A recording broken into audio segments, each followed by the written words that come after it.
pravi fuzbal. Ivo Noću. Ako nije ničiji.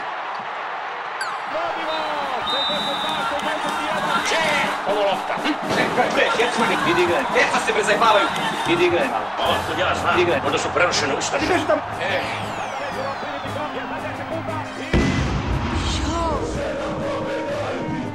Kako da je to pizdu materiju? Dobra djeca, Kecmane.